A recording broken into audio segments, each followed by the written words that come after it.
Halo, Assalamualaikum warahmatullahi wabarakatuh.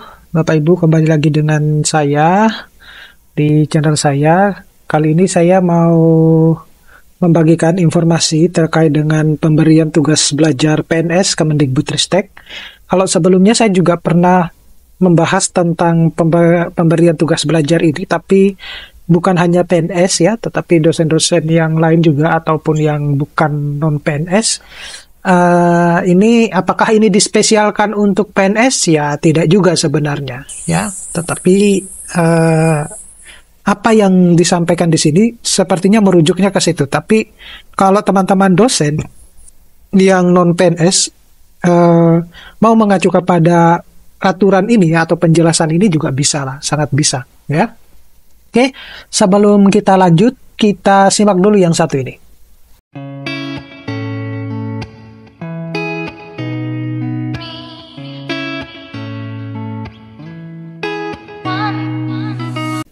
Oke, kita lanjut ya.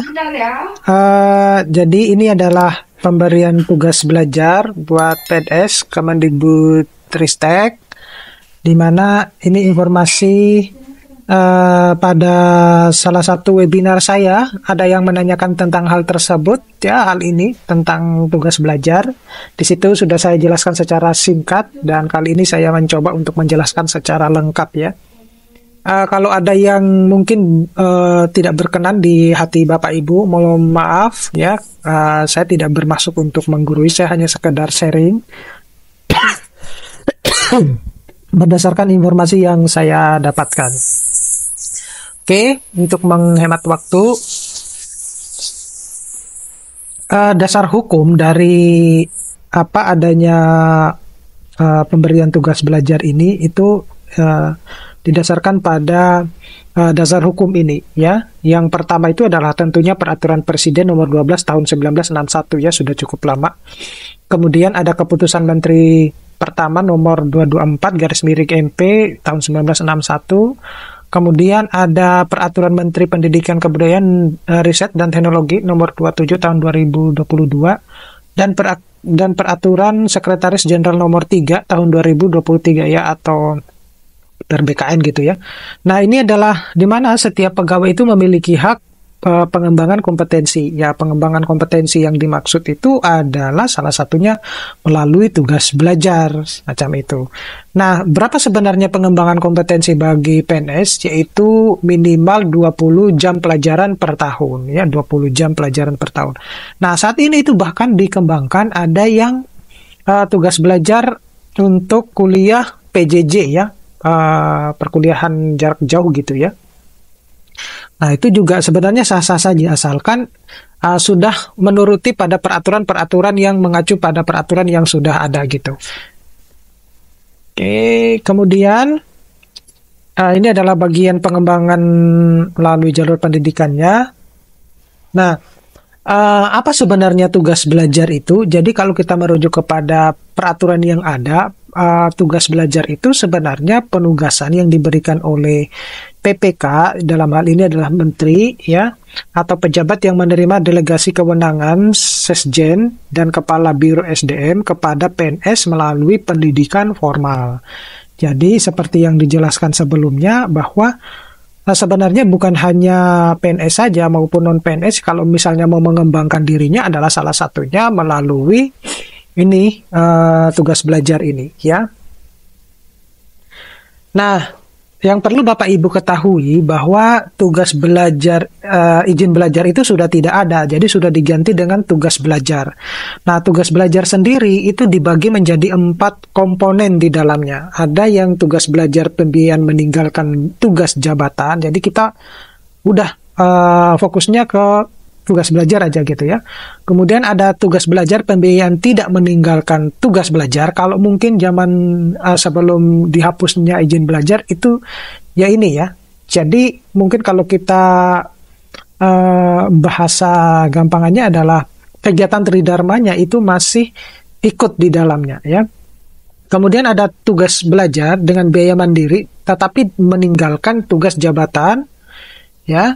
Ini banyak juga yang kasus semacam ini. Kemudian ada tugas biaya mandiri tidak meninggalkan tugas jabatan. Ini juga banyak yang terjadi saat ini di Indonesia. Ya, pada intinya hanya berubah nama sebenarnya, hanya berubah nama. Ya. Nah, kalau saya ditanya mana yang paling suka, ya yang pertama tugas belajar pembiayaan meninggalkan tugas jabatan. Jadi biar fokus aja gitu. Nah, sedangkan yang lainnya itu kan ada yang masih ditugaskan, ada juga yang tidak. Cuma kalau yang pilihan ketiga ini ya, yang pilihan ini, itu kita masih pakai biaya mandiri gitu. Nah itu.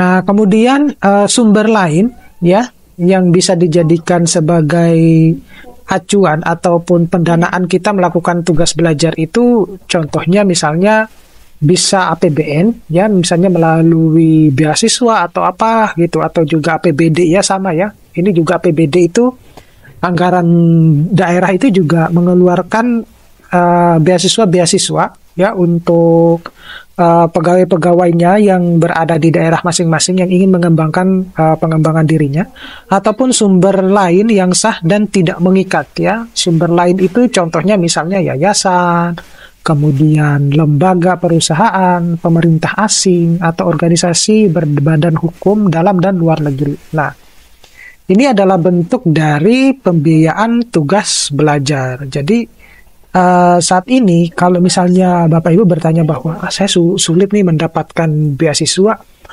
bahasanya begini Bapak Ibu ya. Yang namanya beasiswa itu memang prosesnya harus melalui proses seleksi. Jadi tidak ada yang seenak kita, yang paling mudah ya tentunya pakai biaya sendiri gitu. Tapi kalau kita mau menginginkan bahwa saya mau dibiayai oleh misalnya APBN, APBD ataupun sumber yang lain, ya prosesnya harus melalui proses seleksi gitu. Nah, kemudian jenis pendidikannya itu bisa sarjana, magister ataupun doktor, ataupun ya yang bisa Anda lakukan di dalam tugas belajar tersebut ya. Jadi tidak monoton bahwa saya harus tugas belajarnya kursus misalnya, enggak ya yang dibiayai itu ini. Kalau kursus, kalau menambahkan pengembangan diri melalui kursus banyak sekarang ya, tidak harus melalui proses kuliah macam-macam, banyak sekarang. Bahkan universitas-universitas ternama seperti Harvard, kemudian Stanford itu menyediakan fasilitas-fasilitas kursus online gratis gitu. Nah, jenis pendidikannya ya bisa diploma 4 atau S1 terapan, S2 terapan, S3 terapan, ataupun yang vokasi itu ya, yang diploma ya.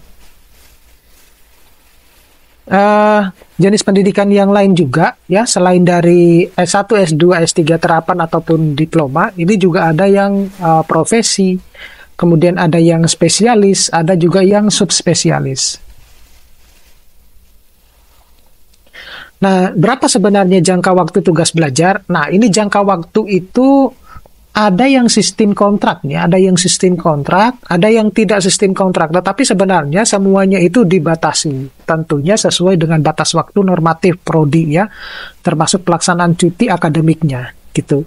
Jadi ada bahkan kalau saya lihat di teman-teman saya itu ada yang sistemnya sistem kontrak. Jadi ada yang mereka ditargetkan harus sekian harus sudah lulus gitu.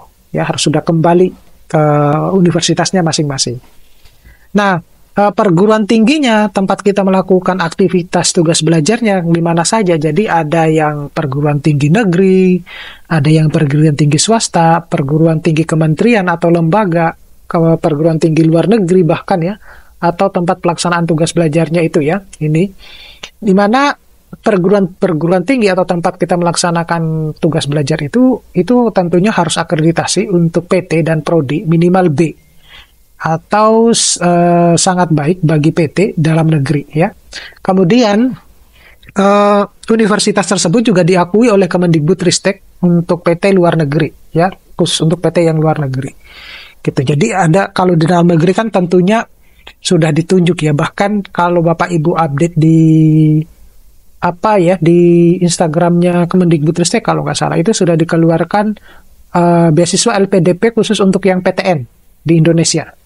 Ya, sudah dikeluarkan listnya. Bapak Ibu misalnya mau minat untuk mengambil jalur LPDP, ya silakan di 7 universitas-universitas yang sudah di list di Kemendikbudristek. Silakan cek di Instagramnya. Kemudian jangka waktu, ya, jika program studi tidak menentukan batas waktu normatif, ya, maka ini adalah jangka waktu yang paling normal yang biasa digunakan di dalam tugas belajar, ya, paling lama 4 tahun untuk S1 ataupun spesialis, kemudian paling lama 2 tahun untuk S2 ataupun subspesialis, kemudian paling lama 5 tahun untuk S3, dan paling lama 1 tahun untuk yang profesi, gitu. Kemudian batas usia, ya, tentunya kalau batas usia di sini ya tentunya belum memasuki usia-usia yang seperti yang dicantumkan di tabel tersebut, ya. Jadi kalau misalnya untuk pelaksana S1 maupun S2, ya S1-nya adalah belum memasuki usia 41 ataupun yang S2 47, ya. Bahkan kalau ke luar negeri itu lebih strict, ya. Ke luar negeri itu kalau nggak salah hanya cuma dibatasin maksimal usianya 41 tahun. Itu untuk beasiswa yang ke luar negeri, ya. Kemudian ada yang jabatan fungsional keterampilan, ya, juga 40 sampai 47 tahun. Kalau jabatan fungsional ahli pertama muda, ya, ini tidak ada ketentuannya, tetapi untuk yang S2 itu 47. Begitupun yang ahli madya untuk yang S1 juga tidak ditulis di situ. Ya, kemudian tapi yang untuk S2 itu 49. Sedangkan yang ahli utama itu adalah 51 untuk yang S2. Nah, batas usia pegawai pelajar S3 di sini ditulis bahwasanya pelaksana jabatan fungsional keterampilan dan jabatan fungsional ahli pertama muda untuk 3 tahun itu adalah 44, ya, yang belum memasuki usia 44. Untuk yang 4 tahun itu adalah yang 41 dan seterusnya, ya.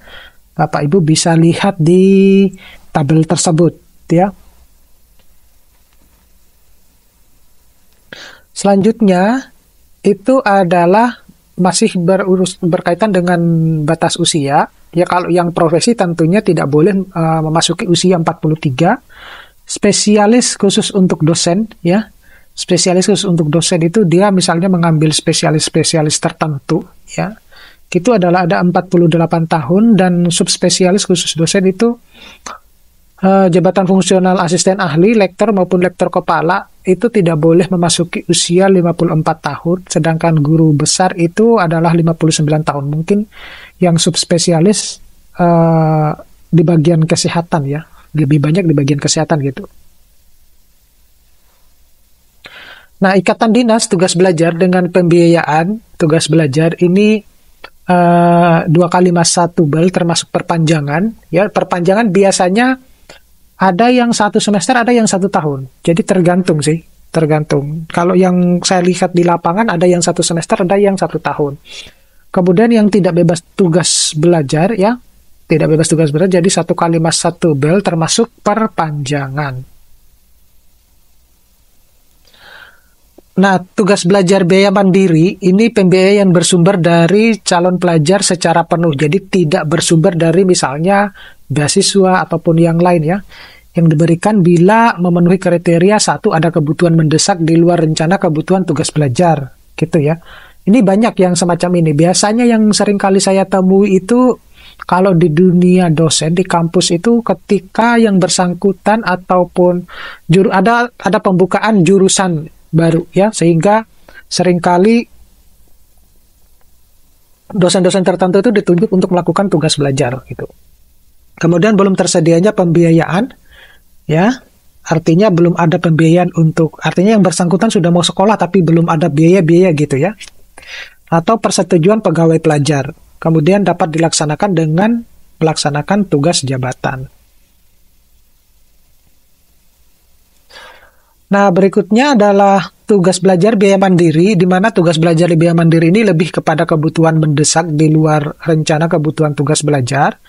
Misalnya ada kesenjangan kompetensi pegawai akibat banyaknya pegawai yang memasuki masa purna tugas. Ini masih banyak, ya. Dan masih belum memadai kompetensi pegawai saat ini. Ya, gitu. Itu untuk mendapatkan tugas belajarnya, surat tugas belajarnya sangat cepat tuh, yang kayak gini nih.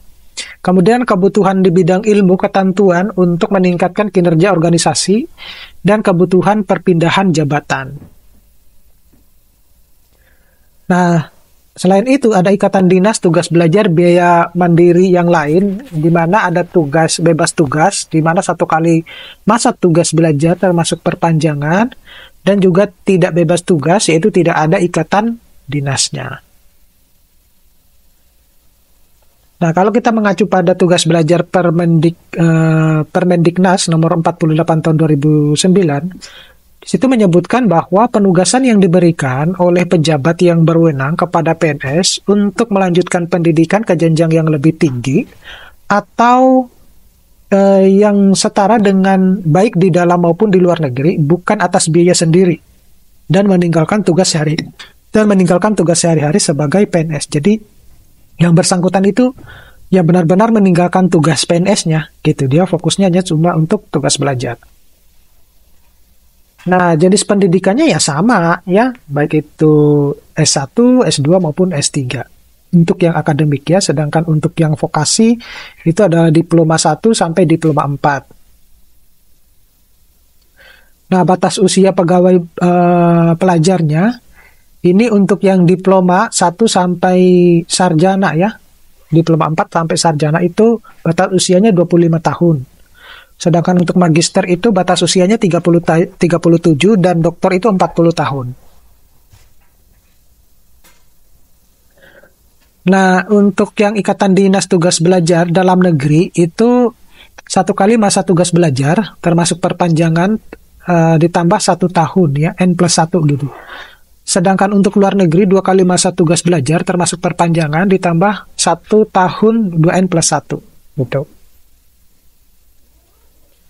Izin belajar atas biaya sendiri. Jadi PNS dapat melanjutkan pendidikan ke jenjang yang lebih tinggi atau pendidikan yang setara atas biaya sendiri gitu. Jadi yang bersangkutan benar-benar ya udah biaya kuliahnya itu ya bersumber dari biayanya sendiri gitu. Nah, syaratnya apa saja syaratnya? Jadi biaya pendidikan dan fasilitas penunjang lainnya itu ditanggung oleh yang bersangkutan ya, semuanya. Jadi tidak ada sumber pembiayaan yang lain. Kemudian tidak meninggalkan tugas kedinasan atau tugas pekerjaan sehari-hari ya. Kemudian tidak menuntut kenaikan pangkat atau penyesuaian ijazah ya, harus sesuai dengan prosedur yang ada. Kemudian mempunyai DP3 minimal 2 tahun terakhir yang setiap unsur penilaian sekurang-kurangnya bernilai baik. Kemudian mendapatkan rekomendasi dari atasan langsung mengenai bidang studi yang akan ditempuh sesuai dengan tugas pekerjaannya. Nah, pemberian kuasa atas nama menteri ya.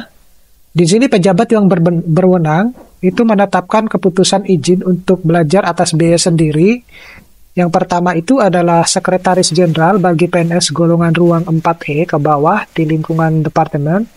Kemudian Kepala Biro Umum, Sekretaris Inspektorat Jenderal, Sekretaris Direktorat Jenderal, Pembantu Rektor, Bidang Administrasi Umum, Pembantu Ketua Bidang Administrasi Umum bagi PNS golongan ruang 4C ke bawah di lingkungan masing-masing. Kemudian Direktur Politeknik, Sekretaris Pelaksana Kopertis bagi PNS golongan ruang 4B ke bawah di lingkungan masing-masing. Nah, sejak Peraturan Menteri Pendidikan Kebudayaan Riset dan Teknologi Nomor 27 Tahun 2022 diundangkan tanggal 21 Juni 2022, Peraturan Menteri Pendidikan Nasional Nomor 48 Tahun 2009 itu dicabut dan dinyatakan tidak berlaku lagi. Gitu Bapak Ibu. Nah, oke, itu saja yang bisa saya sampaikan. Mohon maaf kalau ada kekurangan. Bapak Ibu bisa meninggalkan kolom komentar di kolom komentar YouTube saya ataupun follow Instagram saya, DM ke Instagram saya. Terima kasih, saya akhiri. Assalamualaikum warahmatullahi wabarakatuh.